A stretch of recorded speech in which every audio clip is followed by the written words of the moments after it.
This is why you have to be careful who you let into your Halloween parties.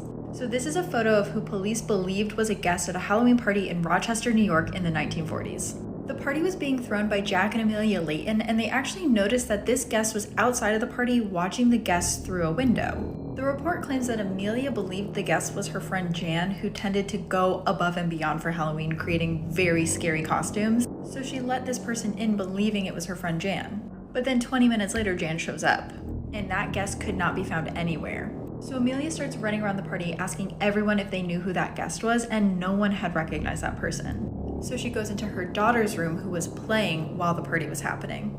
And the police report states that the only thing there left of Amelia's daughter was a bloody shoe.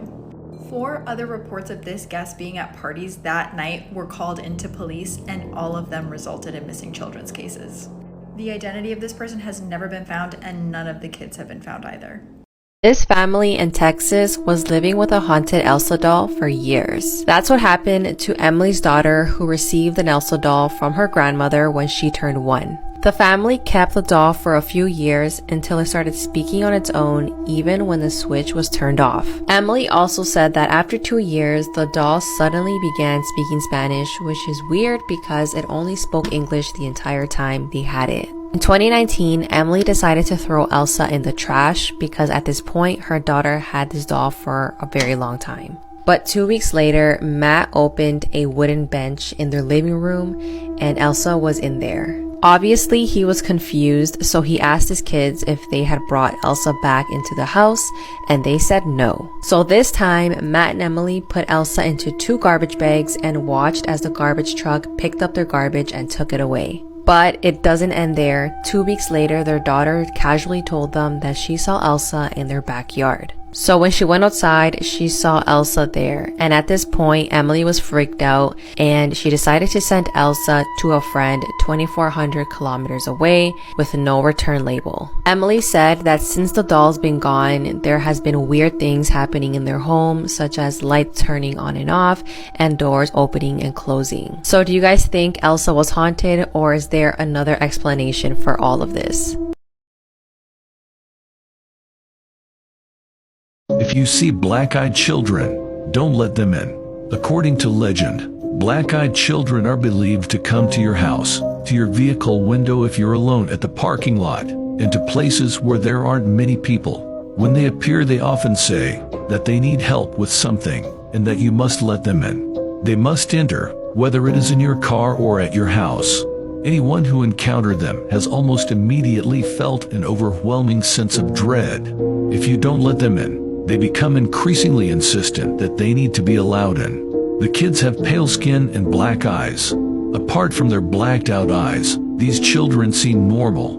Nobody knows why or how these kids appear. Some suggest that these children have existed since the 1980s, although most sources state that the legend originated around 1996. But remember, do you ever see a picture that just makes your stomach drop? This is a still from an alert that a woman named Alexis Randall got on her phone. It's from a security camera that was set up in her living room, but she's looking at this and she's thinking the same thing you are. She's like, what's wrong with the picture here? Why did the motion detector go off? But then look a bit closer, specifically at the bathroom door. This man who was staring at the camera from the doorway. She spots this picture and she immediately panics and calls the police, but by the time they get there, this guy is gone. What really freaked her out even more is that when police got there, they found evidence that the bathroom window had been tampered with. Further security footage would show that the man had crawled through the bathroom window the night before and was hiding in the hallway bathroom all through the night, even while she was in the house. And if you guys are loving Creep Time, make sure to go follow on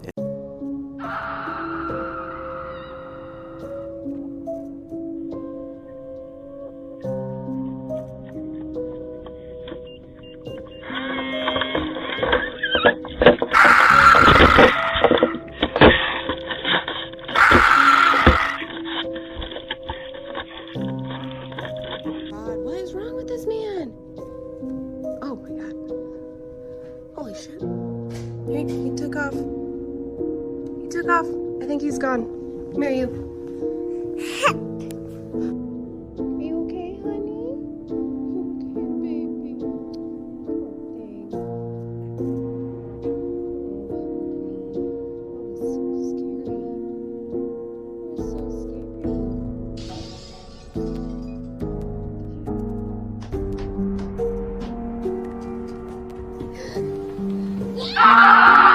Photos with disturbing backstories.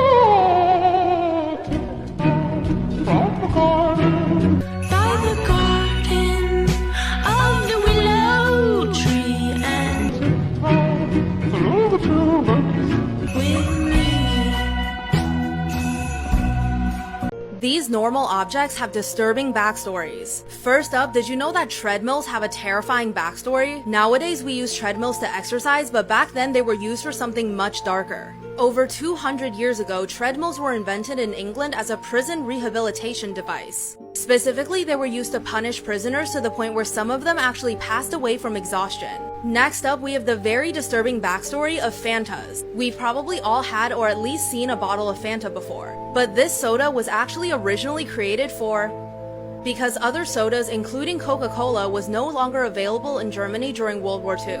And last on this list, we have chainsaws, which were originally invented for childbirth. In the year 1780, two doctors invented the chainsaw to remove parts of the pelvic bone, and this was to make childbirth less time-consuming. Let me know if I should make this a series and follow for more.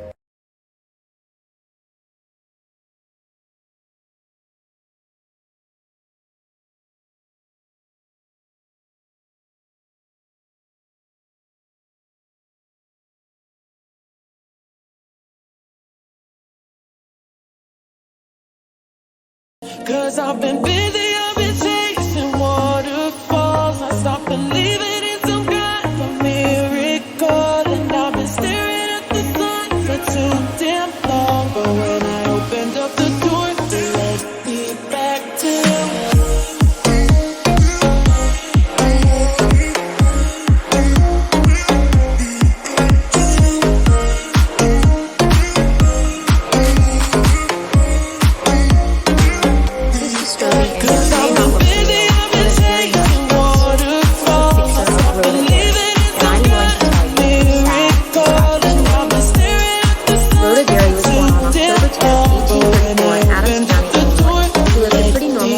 well-to-do farming family. Like any other teenage girl, when she was 16, she fell in love and began a romantic relationship with a boy who happened to live on the farm next door. The boy's parents weren't fond of their relationship, and it really went south when they found out their plans to marry a couple years later. They believed that Rhoda may be involved in witchcraft, a tale that dated back to her grandmother, Mary Dairy of Pennsylvania. The stories surrounding her grandmother frightened Rhoda, and matters were only made worse when the boy's mother came to her and told her to stay away, and if not, she would curse her. This is when things went south for Rhoda. She had a severe mental breakdown and eventually grew to believe that an evil spirit called Old Scratch was haunting her. She was hospitalized but was deemed incurable, so she was returned back home to her parents. Her parents tried to care for her, but it became too much, so she was sent to Adams County Almshouse when she was 25 years old on September 3, 1860. The almshouse was known for treating patients inhumanely, and for 4 decades Rhoda was subjected to horrific conditions. A report from the General Assembly in 1881 indicated that Rhoda spent most of her time naked inside of a wooden box filled with straw. Her excrement filled the box and mice built nests around her. Rhoda sat in the box in a crouched position with her knees up to her chin. Because she sat in this position for so long, she eventually lost movement in her legs. She was constantly moving as well, so she had bruises all over her body. She even punched her face and knocked out her teeth, as well as gouged out her eyes. To make matters even worse, Rhoda could not speak. In 1904, she was sent to Bartonville Asylum. She was bathed daily and slept in a bed for the first time in decades.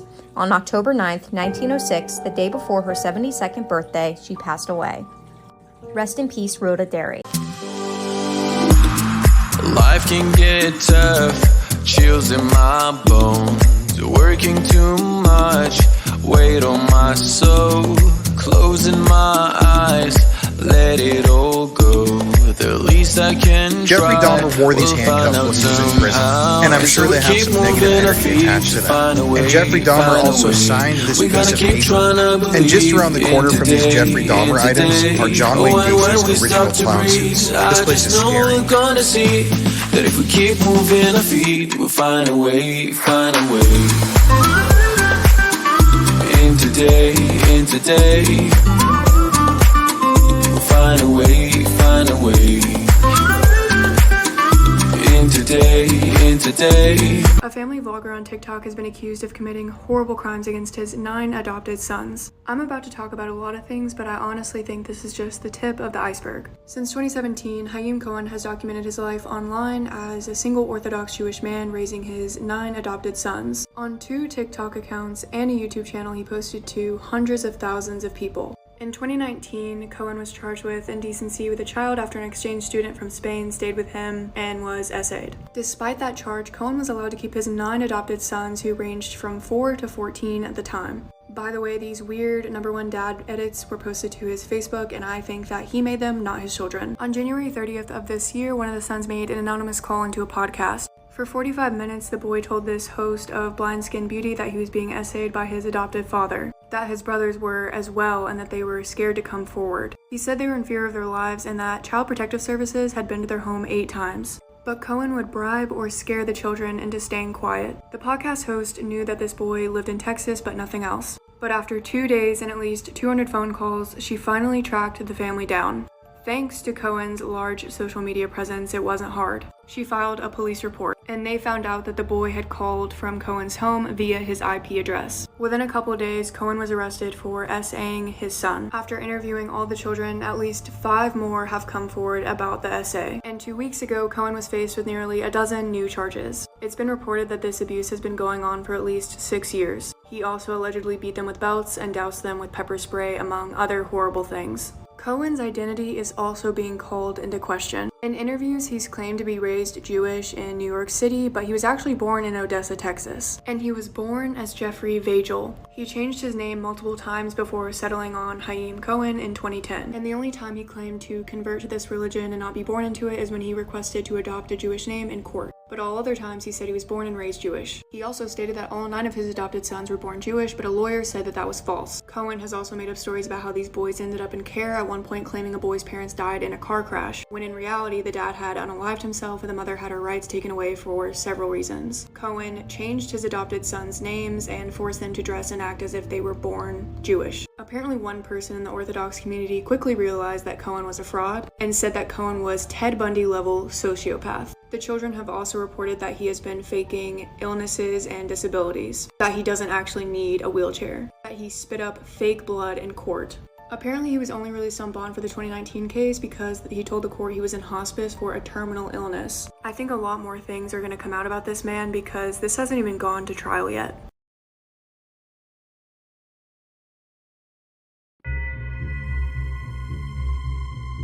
Note: there's no evidence supporting this, and everything you're about to hear comes from former Area 51 employees. After Roswell, the government transported everything they found to Area 51 and put the media in a frenzy. They hired private investigators to watch and question the employees coming in and out of Area 51. Everyone would mention a project that would later be known as Project Abigail. It was rumored that the Nazis wanted to create a super soldier, and it put pressure on other countries to do the same. In America, nobody wanted to have the experiment performed on them, so one of the scientists volunteered his daughter to be the guinea pig. This was the start of the scariest human experiment ever. They immediately started injecting her, and shortly after, she started losing her hair, and her bone structure began to change drastically, and she went completely insane. Her father committed suicide after seeing what he allowed his daughter to become. Shortly after, they decided to starve her to kill her. The next day she broke free and rampaged, letting out a loud shriek, killed 2 guards, and even bit one of their heads off and devoured them completely. The firing squad failed because the bullets didn't hurt her. She was eventually contained, and some say you can still hear her cries and scratches today. Some will say she actually escaped, and they lied to avoid public panic, and she is still roaming the desert now. Ladies, this is why you should never let a nice guy make you feel bad for not wanting to be around him. Georgia Williams was a kind-hearted 17-year-old girl. She was still in school and wanted to be a medic in the army, but to make some money, she got a job working at a gas station. There is where she met 22-year-old Jamie Reynolds, who took a liking to her and incessantly asked her out. Georgia politely declined all of his advances, and he would text her all the time, and once he even tried to kiss her on the job. One day, he started telling her about how his true dream was to be a photographer, but he needed to get better before he could quit his day job. He asked Georgia if she could do him a favor and model for him. Georgia wanted to be nice and agreed to participate in his amateur photography. It's important to know that Georgia wasn't scared of Jamie. He never threatened or intimidated her. Instead, he made her feel bad for him because manipulation comes in many different forms. Georgia said goodbye to her family one Sunday evening in May and left to walk to Jamie's house. She was under the impression that his parents would be home and that other models would be there. Several hours later, Georgia's phone texted her parents saying that since it was so late, she was just going to stay at a friend's. Her parents believed this, having no idea of the depravity that was happening just a few streets away. Her parents reported her missing the next day. Georgia's dad was also a member of the police force, so a lot of the officers investigating this knew her. Jamie had bought her this leather outfit, and then he also said he wanted to do photos that would simulate a hanging, so she would have a noose around her neck and be standing on a box, and the box would be removed in post. Jamie had other plans, and in fact, he kicked the box while Georgia was standing on it and took photos of her as she struggled. Police found around 40 photos of Georgia documenting her death and even more of the events that happened after. Jamie had done disgusting things to Georgia's corpse in various rooms throughout the house as documented in photos. Jamie's tastes were disturbing to say the least. He was really into snuff films, and he had over 16,000 images and 72 videos of graphic and sexual acts. But this is what they found in his house, and Jamie and Georgia were both missing. In the hours after the attack, Jamie put Georgia's body in the back of his van and even went to go see the Fast and the Furious 6 with her still in the car. A creepy detail is that a few days before her death, he asked if she wanted to go see it, and she said that she already had plans to see it with her boyfriend. So he kind of forced her to go to the movies with him. And after a while, he dumped her body in the woods. This led to a manhunt, and they were able to catch him before he left the UK, and Jamie Reynolds was sentenced to life in prison. In fact, police said that his planning and actions indicated that he was a serial killer in the making. This is Arthur Gary Bishop, a pedophile serial killer. Seriously guys, this story is extremely disturbing, so viewer discretion is advised. So Gary Bishop was born in Utah in the year 1952, and he was raised as a Latter-day Saint, or a very devout Mormon, and he was eventually an Eagle Scout. He had great grades. He was a pretty normal kid. But in February of 1978, he was arrested for embezzlement, and he was then excommunicated from the Mormon Church. Now, this is interesting. When he was younger, he was in the Big Brother program in Salt Lake City, but he was eventually kicked out of that program after the directors found out that he had been assaulting young children. But eventually, Arthur would become responsible for the murders of 5 children. And it all started in the year 1979 with a 4-year-old boy named Alonzo Daniels. So young Alonzo lived in the same apartment complex as Arthur, and Arthur lured him back to his apartment with the promise of free candy, but as we all know, free candy is never a good sign. After Arthur attempted to assault young Alonzo, he dragged him into the bathroom, beat him on the head with a hammer, and then drowned him in the bathtub. After poor young Alonzo was dead, Gary then fondled the body, mutilated the boy's genitals, and buried the body in the desert. After the murder of Alonzo, Gary fulfilled himself by murdering puppies. Yes, this is something that he admitted to in later interviews. He said that the puppies whined just like 4-year-old Alonzo did, so he would hit them in the head with hammers so that they would stop whining. Then, less than a year later, in 1980, he was introduced to a young boy named Kim Peterson. So young Kim was actually brought to Arthur by another boy nicknamed John. So according to John, he was being given money and toys by Arthur in exchange for boys that he could assault. And thus, wanting toys and money, young John offered to help Arthur lure young Kim out to a place one night where Arthur could take advantage of the young boy. Sadly though, while they were on a walk, Arthur murdered Kim by shooting him 3 times. And sadly, after Kim was dead, Arthur then mutilated his corpse, took advantage of the body, and then buried it in the desert next to Alonzo's, his first victim. Arthur was questioned many times by the police about the disappearance of Kim, but he was never considered a suspect, and the police never gained any substantial evidence on him. Almost a year later, in 1980, Arthur then lured young 4-year-old Danny Davis to his home after meeting him at a supermarket. Arthur and Danny played with toys for a while, but then at some point Danny began to cry. And that's when Arthur attempted to silence the boy, but ended up strangling him to death, choking him with his own hand. After murdering the young boy, Arthur then drove his body out to the desert and buried it. But it should be noted that Danny Davis was the only victim that Arthur did not assault. After he disappeared, a number of shoppers at the supermarket that day gave descriptions about the guy who Danny Davis was last seen with, but police still had no leads. And this story only gets crazier and crazier, so follow for a part 2.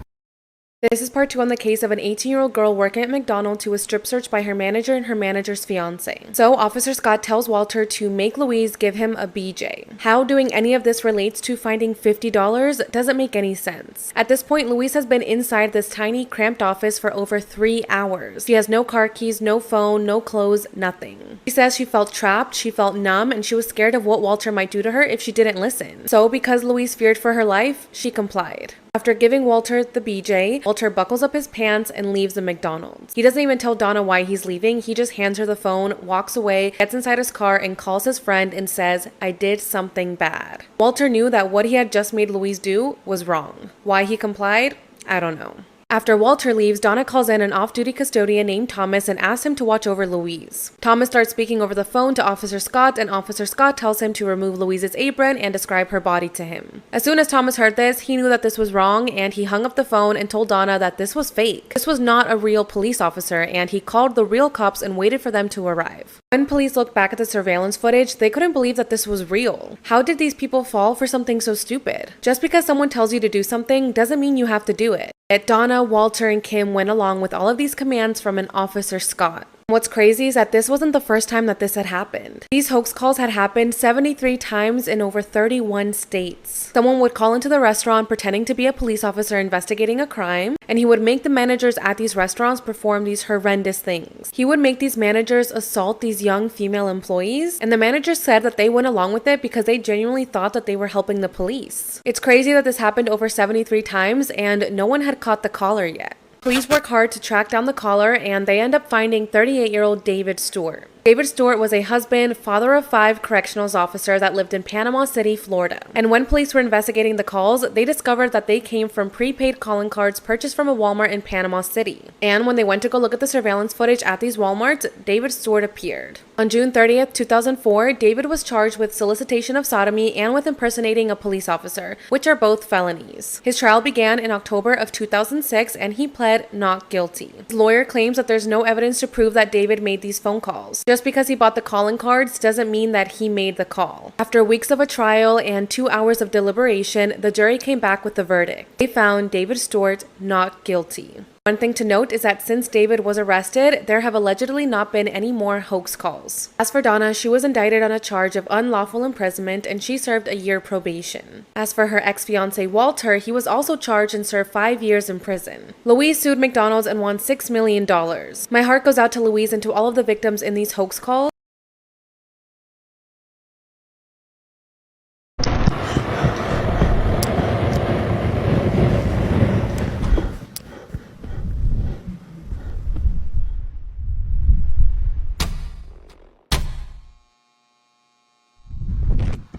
Nope, no other way.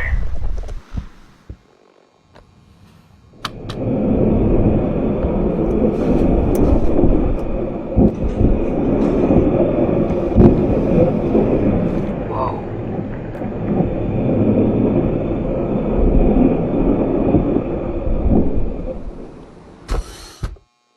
That's our way out.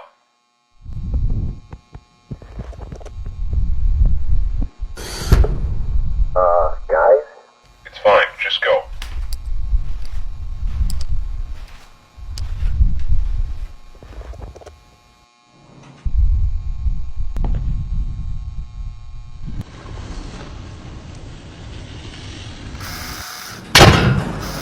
What an amateur.